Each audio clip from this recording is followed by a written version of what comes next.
I think having kids, especially when you're looking at what the future looks like for them and the life you want, makes you better at being an entrepreneur and an owner Hmm. as well.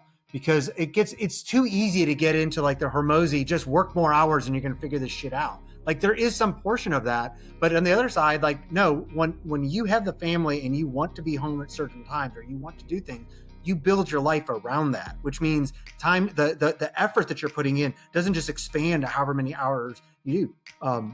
Do you need to put in 16 hours a day? Yeah, sometimes. Do you need to put it in every day? Well, it depends. If you like to, that's okay. But like, I'm not going to do that all the time, or my 16 hours is going to look different than yours. Like, I have a CEO right now.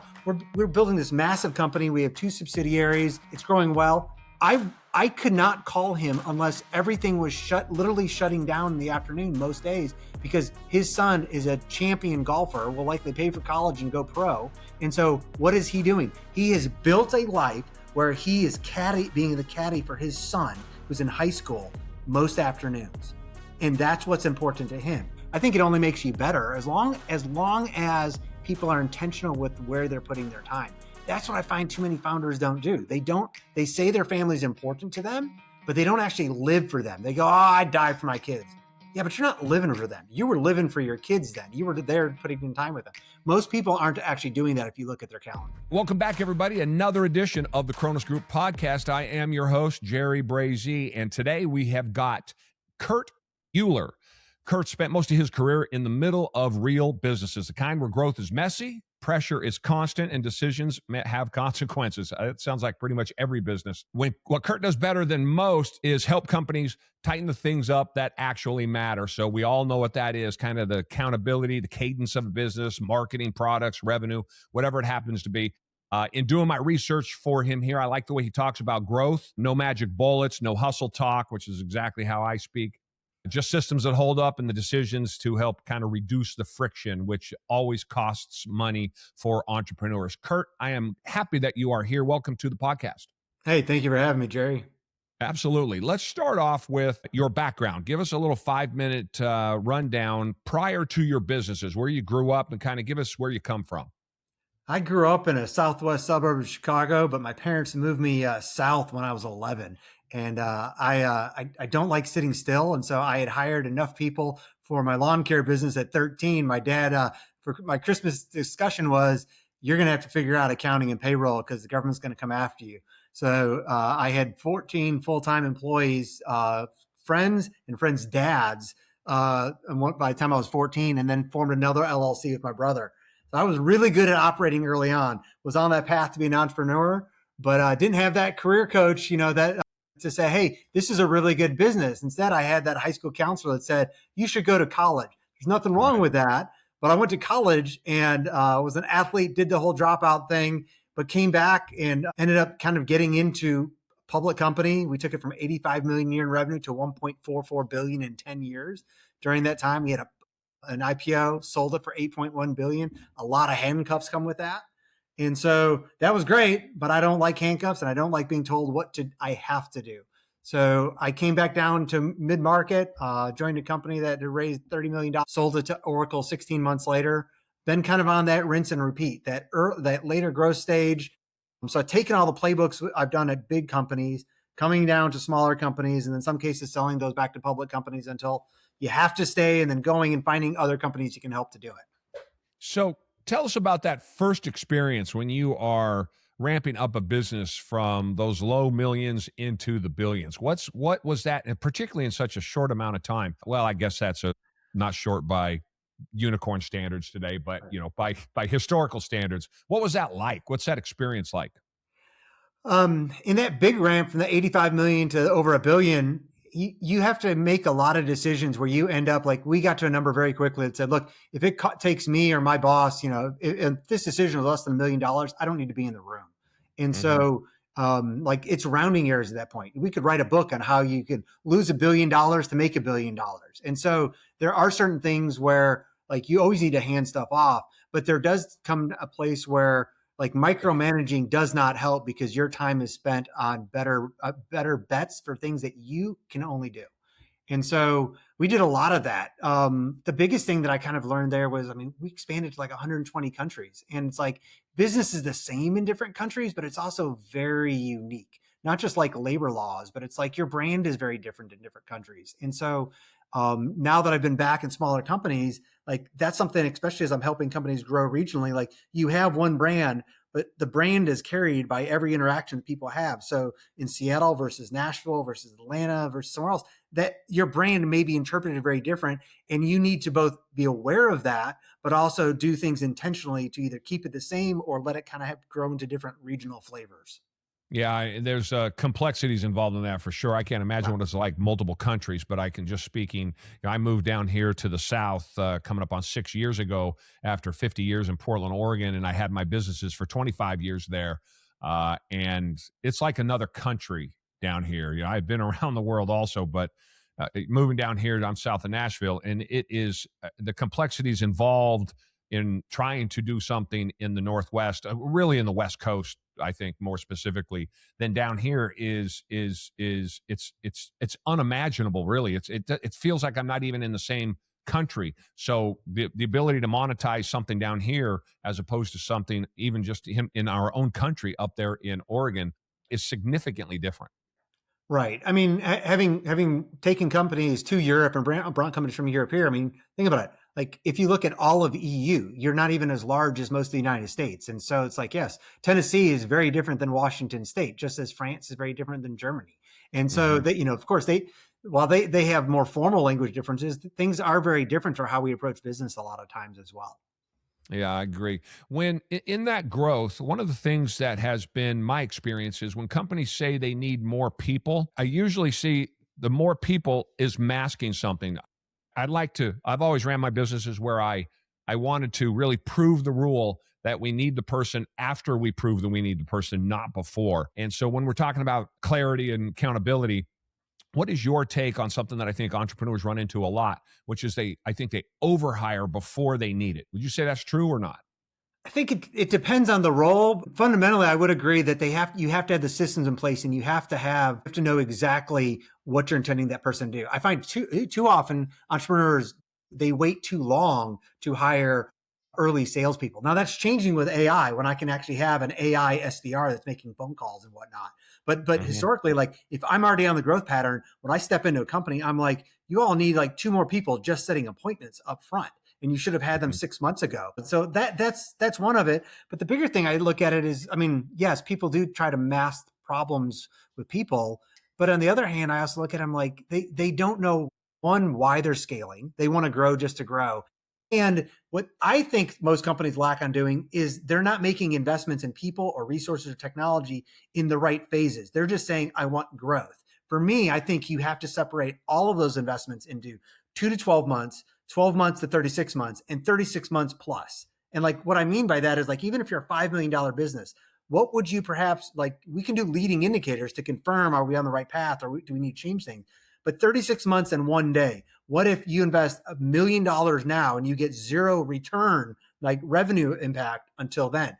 Hopefully that will happen earlier, but that's a different discussion than, hey, hiring two salespeople or bringing people in a product or figuring out a customer success problem that's going to solve revenue issues in the next 6 months. And hiring those people, I think that's right. Hiring those people, I've said I've probably had 10,000 employees over my 25 years.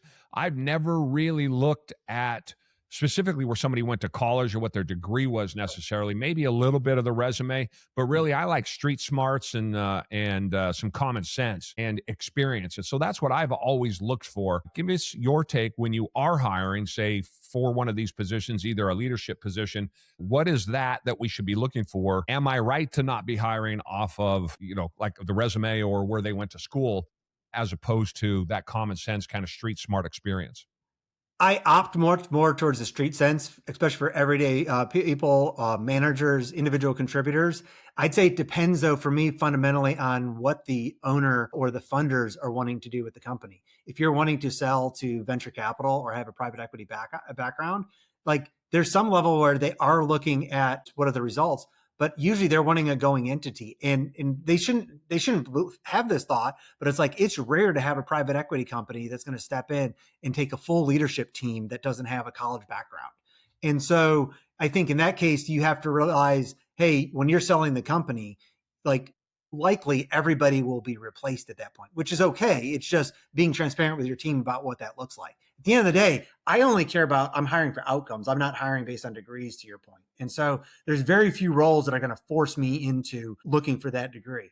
Yes, like a CFO when I get to that position, but that's going to be a fractional, at a $5 million, $25 million company. Some cases, like software as a service, depending on how technical it is, like there is a place where I have no problem bringing on somebody that doesn't have a software architect background from a college, but like a venture capital company is not going to come in and invest in that usually unless they're just that rare hitter.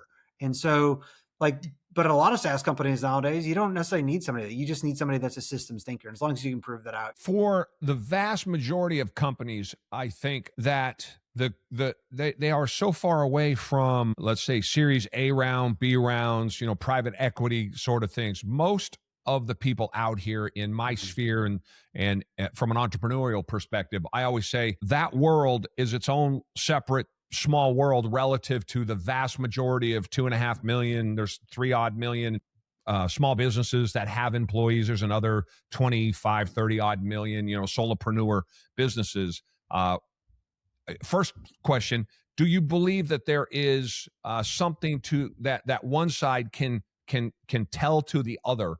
Is there something that someone who lives in that space where money is invested and funding rounds are done and you're looking for exits, as opposed to the mom and pop that is doing the lawn care service?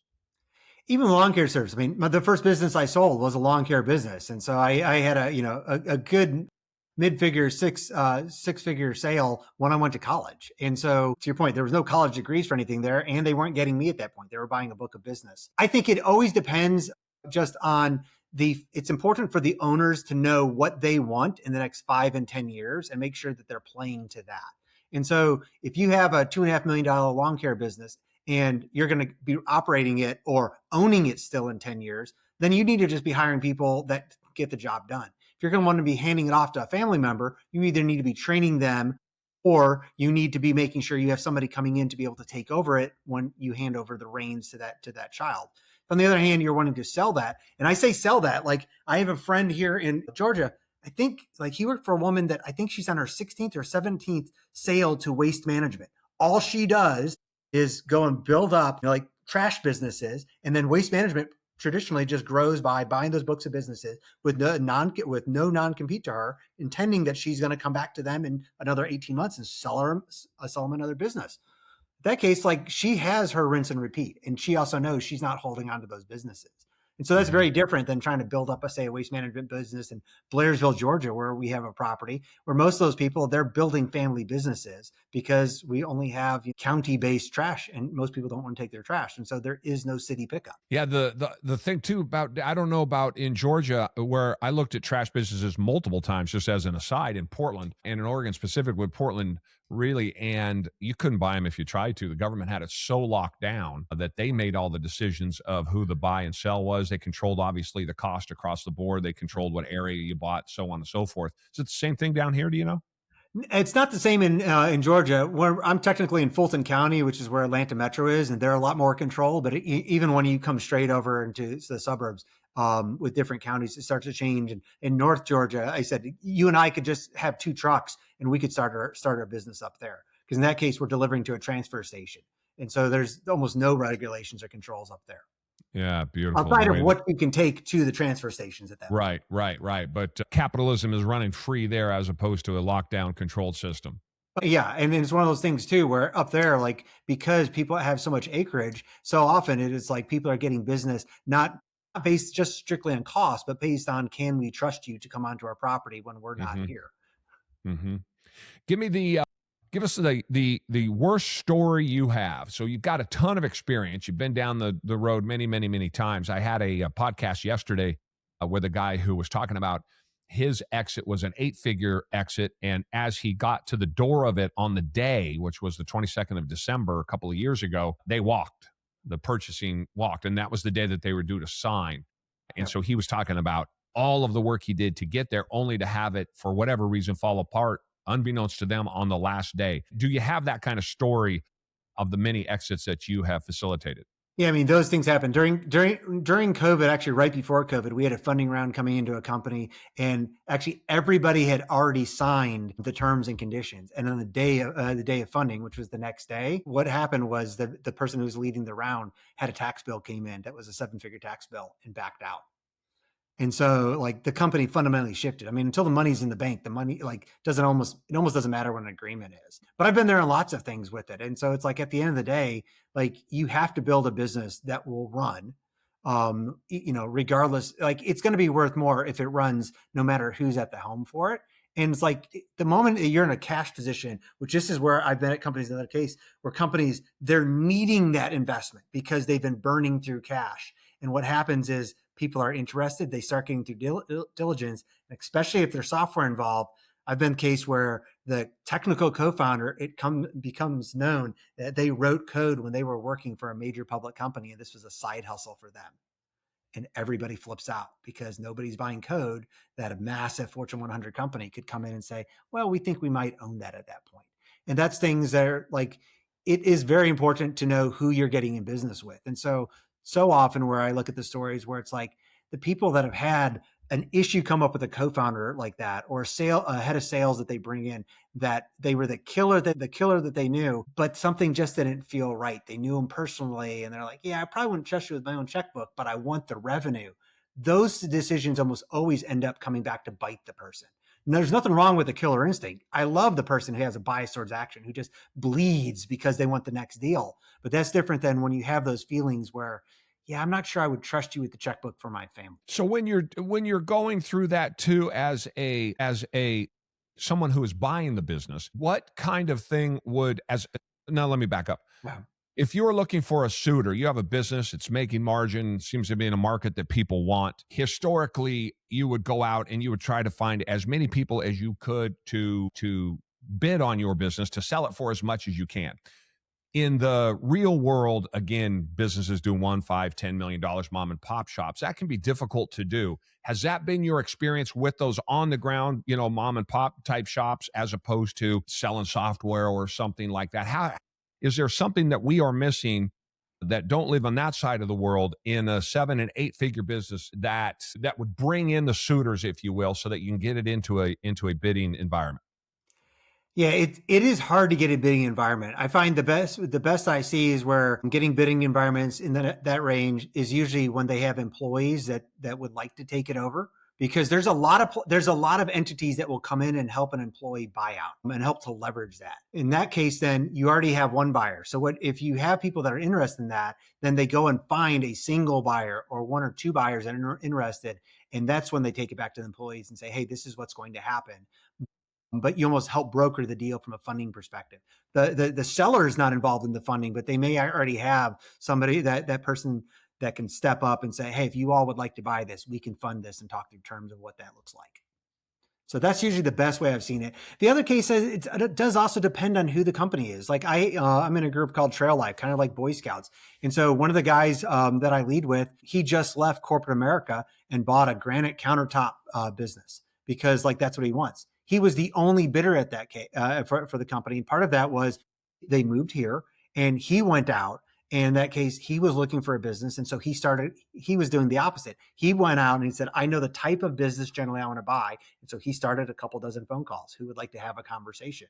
And because he was wanting to buy the business, it was very important to him to make sure we're going to do this in a way that the employees and the managers that are running this are. Yeah. So when you grow early, in my case, again, I had no idea what I was doing when I started at 28 years old. And my first business, I did 4 million. Average ticket price was $7.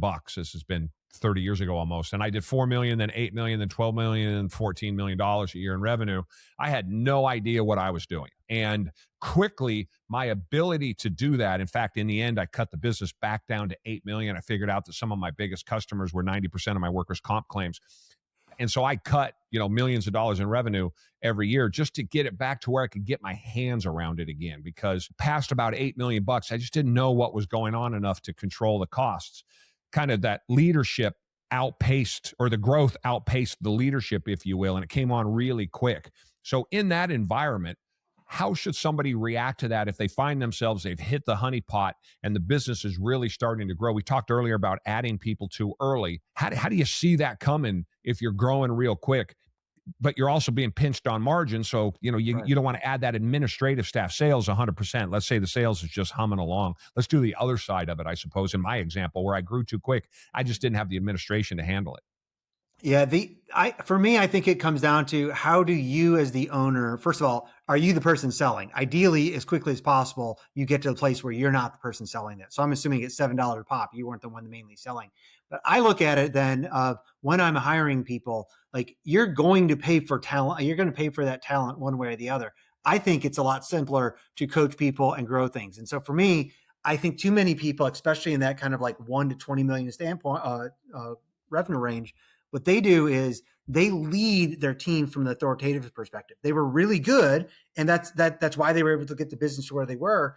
But they bring people on to fill a job, rather than to reach a business outcome. They think it's a business outcome, but they tell the person, "Hey, I want you to do this job, make these phone calls, do this marketing in my time frame, or at the end of the day, you're going to be fired." As opposed to like how you act, how you get to a place where you're not growing too fast, or maybe you grow just a little bit slower, but you build that leadership internal without having to pay for it as much. Is when I hire people, whether it's a big enterprise or it's in that range you're talking, I hire people what I consider from a servant leadership perspective. I hire you to get a business outcome that I want. At which point, my job at that point is to do everything I can to make it easy for you to get the business outcome that I want. That might mean coaching you. That might mean setting up another coach. It may mean setting up peer groups within people that could do that. It could be training, but it doesn't mean just telling you to do more or hit higher numbers or do this or you're fired. It means that I'm needing to grow you because, kind of to your point, there's an admin layer, but there's also your company will never outgrow the capacity of your people, the actual capacity, but especially the leadership and management capacity. And if you have built a business at $5 million, you know what things are supposed to feel like. You may have a muscle memory of growth that these other people on your team don't. The only way they're going to get that is if you actually pull up alongside of them. In some cases, that actually they think they're working at 100% until you work next to them and they go, shit, I'm actually only working at 60%. I can change that. And just seeing what you actually do will have other people step up their game too. So if you if you find a company doing that with a leader in that position, so often we're told not to put as entrepreneurs that we're supposed to be working on the business, not in the business in that context. How do you affect that change with those employees, bring them up, if you will, so that they're performing at the level that you need them to without alienating them, number one, number two, without getting the scorn of the social media community that you're actually in there working in your business as opposed to on it? I think if you're working in your business, if you're taking over that role and you're going to stay in that role, if you're stepping alongside of somebody for 3 days, 5 days, or coming and checking it, like I think about it in terms of woodworking. Hey, how do I teach somebody how to woodwork? Well, I could watch you can watch YouTube videos all day. It's not going to teach you how to make a bookcase, as opposed to, hey, I'm going to tell you what to do. I'm going to let you watch me do this. I'm then going to watch you do it. And I'm going to give you coaching, and then I'm going to let you just do it by yourself. And I'm going to give you feedback on that afterward. Taking that approach, heck, even in social media, you could have a electrical contracting business, and you may have grown this business because you were really good at Instagram and figuring things out, and you hand that off to somebody. If they're not cutting it, well, you only have two choices. You can fire them and hope the next person figures it out, or you can just say, all right, I'm just going to from 2 to 4 o'clock for the next 5 days, I'm going to do the Instagram reels and you're going to sit here next to me and watch exactly what I do. And that's not still working on your business because you're training them the processes that you want. There are certain parts, I think, in a lot of blue collar businesses or businesses, even software within that 1 to 25 million range where you have a feel of how things should go. And it's hard to articulate it, but it's easy to show it. And so how do you show it? You step alongside somebody and say, I'm not going to keep doing this, but I'm going to show you what I expect of. Yeah, that is very tough, particularly for small business owners, I think, to do that because they built the thing with our hands and you created the processes that people are doing. And I think it's a huge impediment to growth because you can't, you got to get other people doing what you're doing so you can go work, again, on the business as opposed to constantly in it. But let me ask you more specifically about that culture. I say that the internet, 85% of what I see on the internet about business has no relation to my world, having built businesses over the last 25 years. So therefore, I think that it's wrong. And one of the things that they get wrong is this idea of if you're working, if you work more than 4 hours a week and you don't drive a Lamborghini, you're doing something incorrect, right? This world that Right. there's a lot of time spent on the south of France, and that's how businesses get ran, and that's just not reality. And I think that it kind of jumps out there at the on versus in your business. I've never met an entrepreneur, particularly in the startup phase, that was not rabidly in the middle of his business and on the business and working it from all sides, as I've said many times. So give me your perspective on that, particularly you've been in the startup mode so many times. What is your opinion on that? I will only work in business or kind of support founders or CEOs where they love what they do.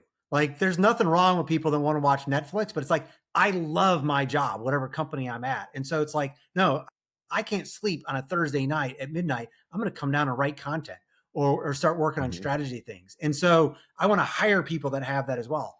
I'm also keenly aware of though that like I will burn out. And so for me, I think the biggest thing is making sure that if you have a personal life, if you have family, if you have kids, that time goes on your calendar because you should so love the dopamine you're getting from growing your business that like you will put on blinders and push everything out. And I see founders do that as well. And then like, hey, your business was going really well, and now you hit $8 million, but your wife left you, your husband left you, and how's your business going to go now? And what does ownership go like that? So it's like at the end of the day, that's not great for your dollars either. But I think to me, as long as you're not burning out and you love what you're doing, I don't care whether you're working 40 hours, 80 hours, 100 hours, just as long as you're at what your level is. And and it's going to be different for you versus for me.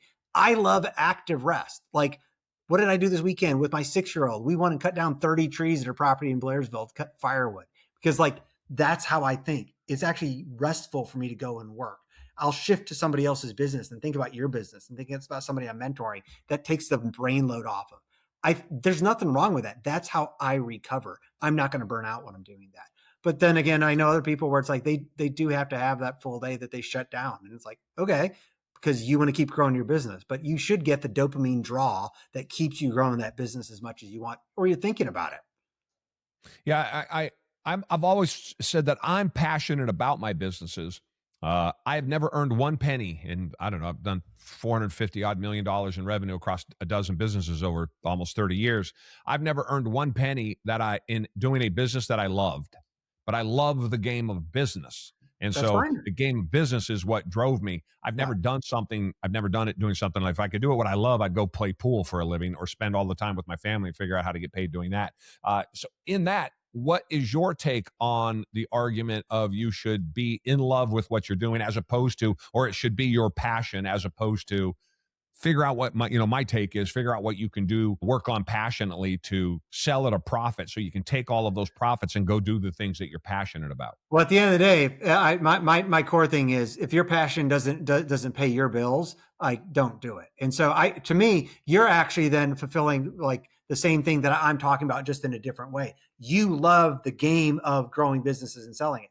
I don't necessarily love whatever one company I'm working. I personally love growing other leaders. I love providing for the families at my companies. And so you could put me in waste management and I would absolutely love it, even though I've never done trash, Mhm. because I love the people that I'm working with. And I love hearing the stories and knowing, hey, you just had 4 kids over the last 5 years working for me, or your spouse did, and it's provided for because of this company. That's where I get my dopamine. I don't care what the industry is. And so that's still the same dopamine drive that draws me back to the company to make sure the company is successful. And if you just want to put numbers on the board from a net revenue perspective, that's no different than somebody who truly loves the business itself.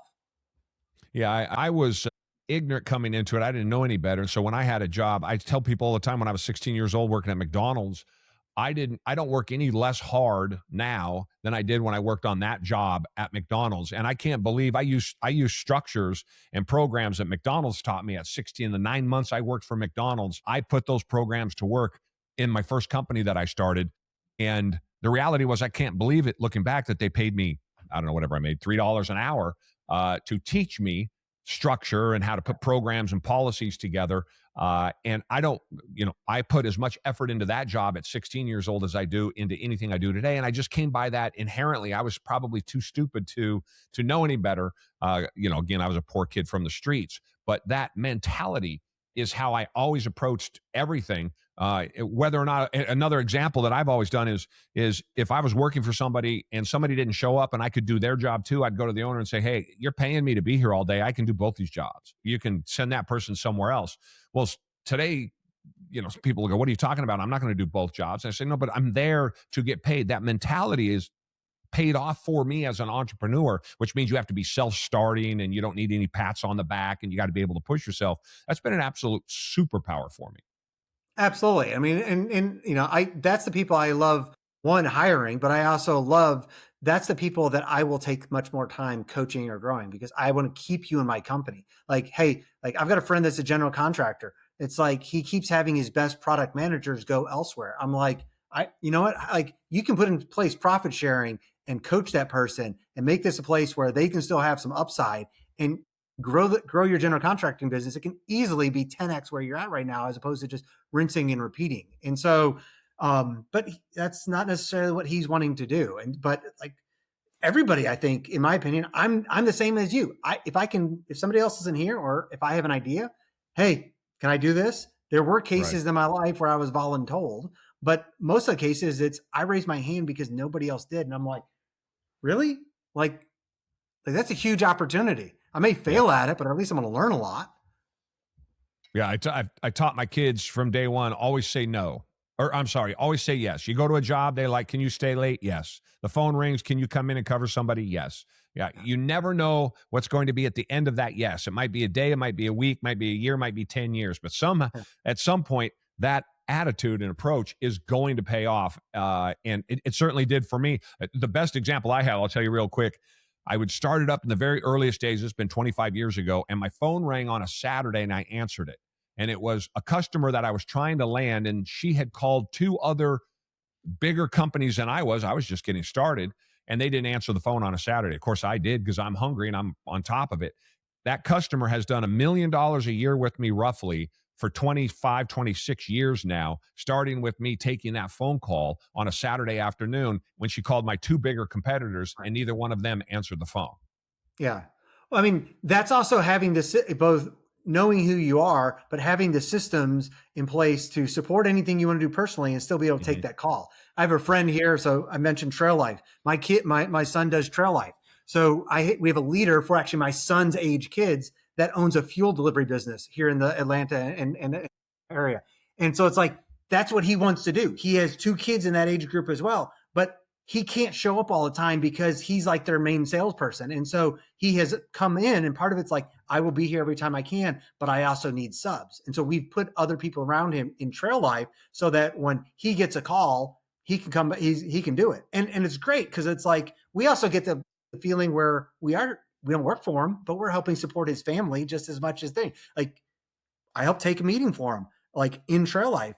And he came back 2 days later and he goes, I closed that customer. We get $900 a day and will, as long as we from them net every day that we keep them as a customer. And he's like, can we go out on the boat over the weekend? Well, yes. And I'm so thankful that you got that client and the kids Right. were covered and we all knew it ahead of time, like because he both wants to grow his business. And so he's into that range where you're talking. But on the other side, what's important to him personally, he built the systems in place and made sure he was transparent with everybody so that we could both cover for our kids and his kids. I was and this dovetails into my next question. I didn't have my first son until I was 28. And again, I was living on the streets at 17 years old. And at 28, I started my first business. I was a millionaire at 33. But I mean, I had a half built house. I bought a house when I was 20 years old because I read an article said you needed to buy a house. I paid 12.5% on an $87,000 mortgage. I didn't know what a mortgage was. I didn't know what an interest rate was. I mean, I was literally a street kid. And now I find myself 28 years old. My son is born. My wife and I have been together now almost 30 years. But it changed my life. One second, my son wasn't born and my wife was pregnant. And the next second, my wife was born or my son was born and my life changed. And my appetite for sacrifice, my appetite for risk, my ability to handle more pressure, all I wanted to go was leave the cave and go hit a pterodactyl over the head and drag it back so I could feed my son and my daughter. Well, ultimately became my daughter. And then I had another son. And that family life, those children being born, changed my entire outlook from the one that I had, which was I was never going to have children, to them being born at 28 years old. And then all of my businesses took off from there. And it's been a wild ride ever since. And so children have been very important to me. And I know they are to you too. And I push back against this idea that you can't have both. I always say about kids, I read that everybody moved to Tennessee with me. I see my kids all of the time. My one son's in the military, the other one's going in. That quality time was what I spent my time with raising my children, not quantity. And if we evaluated how much time is spent, that we would quickly realize that we do not spend nearly as much time with our kids or with our family as we think we do. And as entrepreneurs, again, back to this culture and this social media, we're constantly told that you can't have a life at home and a life at business, and you have to choose between either one. And they are both offsetting. I never experienced that, but my time with my children was largely it. I spent that time with them every night. 80% of their lives, I would come home. I'd get home by 8 o'clock. We would wrestle with the three kids. And then as I was putting them each to bed, we had this little thing. I would ask them, what are you going to be when you grow up? And they would say, whatever I want. And I'd say, how are you going to get there? And they said, I'm going to work hard and I'm going to be smart. And that was it. And if you ask them now, they're 24, 26, and 28. They'll tell you because they recited this verbatim every night and they remember this very well. And this is why I'm working 15, 16-hour days, but I just go back to work. And so if I was in town, I came home and I did that. And of course, they had time on Saturdays and I would block out all of those times. Long-winded question in there, which is from your perspective, I think that we can do both and be successful doing both as long as we're disciplined. I know this is important to you and you talk about this. What is your take on that? I think you can do both. And I think having kids, especially when you're looking at what the future looks like for them and the life you want, makes you better at being an entrepreneur and an owner as well. Because it's too easy to get into like the Hormozy, just work more hours and you're going to figure this shit out. Like there is some portion of that, but on the other side, like, no, when you have the family and you want to be home at certain times or you want to do things, you build your life around that, which means time, the effort that you're putting in doesn't just expand to however many hours you do. Do you need to put in 16 hours a day? Yeah, sometimes. Do you need to put it in every day? Well, it depends. If you like to, that's okay. But like, I'm not going to do that all the time, or my 16 hours is going to look different than yours. Like I have a CEO right now. We're building this massive company. We have 2 subsidiaries. It's growing well. I could not call him unless everything was literally shutting down in the afternoon most days because his son is a champion golfer, will likely pay for college and go pro. And so what is he doing? He has built a life where he is being the caddy for his son who's in high school most afternoons. And that's what's important to him. But on the other side, like I get things from him at Saturday at 2:00 in the morning, Sunday before he goes to church, because like he's got that drive and he wants to grow. There's nothing wrong with it. He knows the same thing. There are certain days where I'm going to go cut trees or go hiking with my kids. Same thing. Don't bother me in that case, but I'm going to be working crazy hours everywhere else. And so I think it only makes you better as long as people are intentional with where they're putting their time. That's what I find too many founders don't do. They say their family's important to them, but they don't actually live for them. They go, oh, I die for my kids. Yeah, but you're not living for them. You were living for your kids then. You were there putting in time with them. Most people aren't actually doing that if you look at their calendar. Yeah, and I think being fair about being honest about what that time that you're spending is. I came home, I had dinner with them, we did some homework, and then they went upstairs and I watched the football game. Or, they went to bed at 8:30 and then I sat there and watched television for the next 2 hours. It's the same thing. I lost 100 pounds a few years ago and changed my life for the better immeasurably. And one of the things I always say is, Jerry, I don't have time to go do that. I was like, well, look, I'm working the same hours that you do. I just figured out that I don't sit in front of the television as much as I used to now because I go to the gym. So that, which is a great talent, obvious that works in an entrepreneurial space. Also, I guess this all comes back around, which is just being honest with yourself on where you're spending that time. Where you're spending that time. And for me, I'm always cognizant of, I'm not raising kids, I'm raising adults. And so even though my kids are only 4 and 6, they know what I do. They know that I'm going to take time to prep for a conversation with somebody like you. I do keynote talks. They know, they see me practicing that as well. And so it's like, do they know exactly what my life is? No, because they're 4 and 6, but they also hear me working through things, especially with ChatGPT now, where I can talk through concepts of it. They know what work looks like, But in that case, I'm also keenly aware of, because most of what I do is knowledge work, it's helping people grow companies, it's running marketing and sales teams. Like, I'm also keenly aware that says you have to, right now, if I want to teach them how to work, I'm also keenly aware that no matter what I say, at some level, anything I do on my laptop or phone is playing a game. So the only way I can teach them that hard work thing is both verbally, the way that you did, and having them do sweat equity shoulder to shoulder with me as well. But it's like, as they get older, they'll come more and more to my business. I mean, my son right now gets paid to clean my office here and at our mountain property. Like, he dusts, he cleans, he changes it, and he knows why, because daddy puts money on the table for us. And if I have to do that, it's less time that I can work. Yeah, So they're learning to create value. yeah, I love that. And looking back on it, also, I think from I'm 57 and my children are raised, but I would say to any entrepreneur, if I had to go back and do it again, I could have done everything I did. And I probably could, no, not probably, I'm going to take that back. And I could have spent even more time with my family. Now, looking back on it, at the time, you're in the hole digging, and it's tough to get to have that vision from outside of the hole to say, no, no, no, hold on. If you do it this way, then you can pick up your time here. Well, how do I know that? Because I've already been there before you did.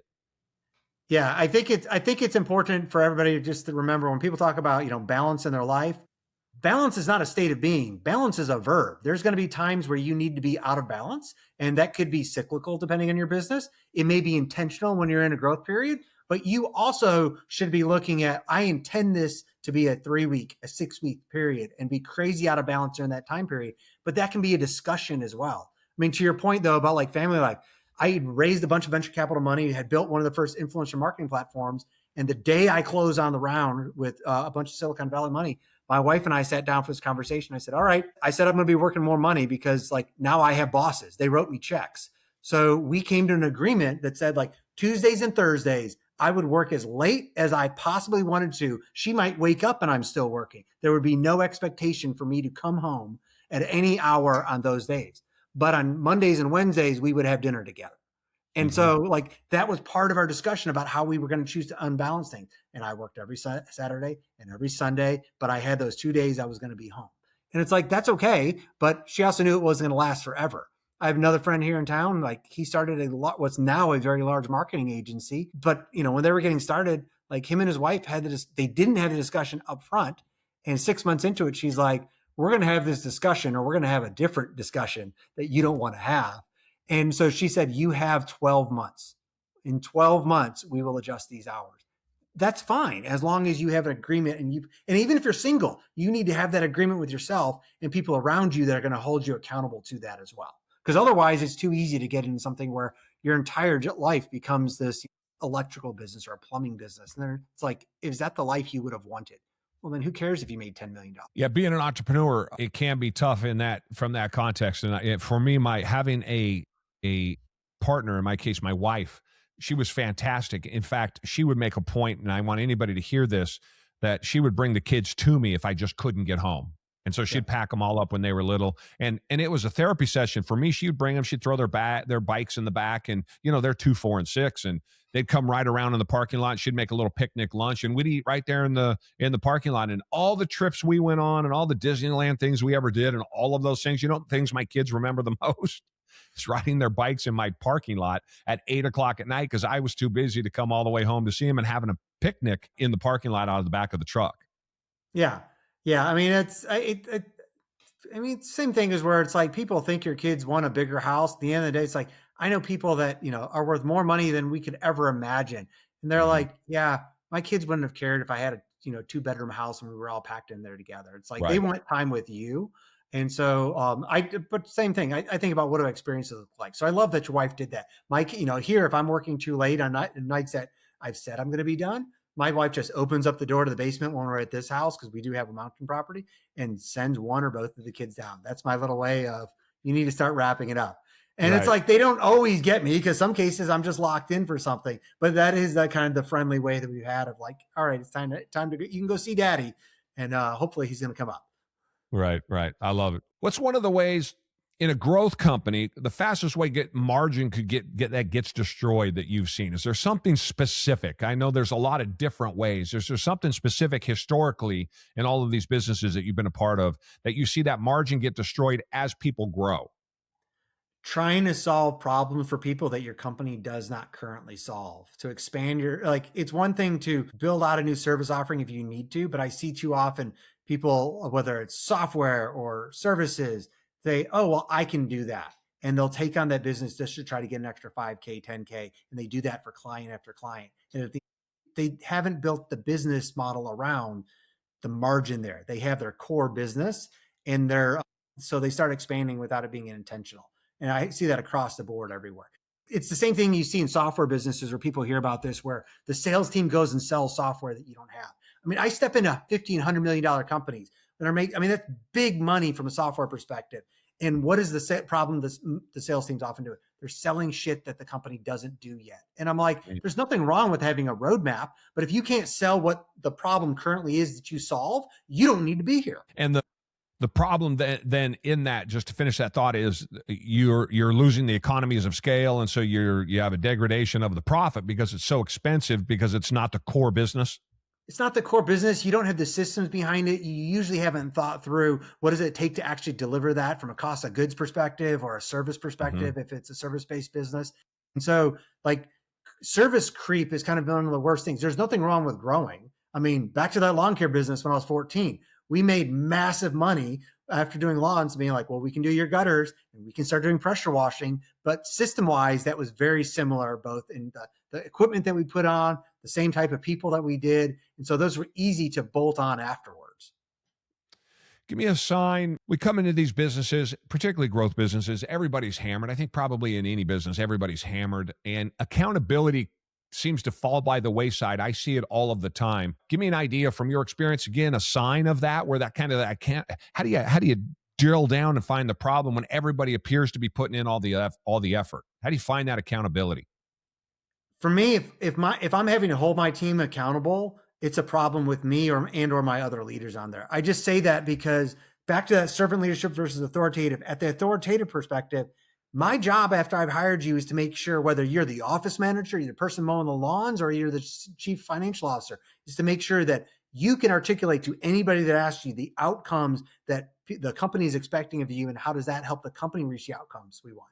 And if you can't do that, like, I'm going to hire people and I'm going to coach people and I'm going to, like, compensate them as well for reaching the outcomes that I want. But if they can't identify the outcomes that their job, that their tasks actually help drive to make money for the company, like, that's a leadership issue at that point. The people will hold themselves accountable, or they'll self-select out at my companies because they're going to see everybody else working, and they will get asked that periodically from people as well.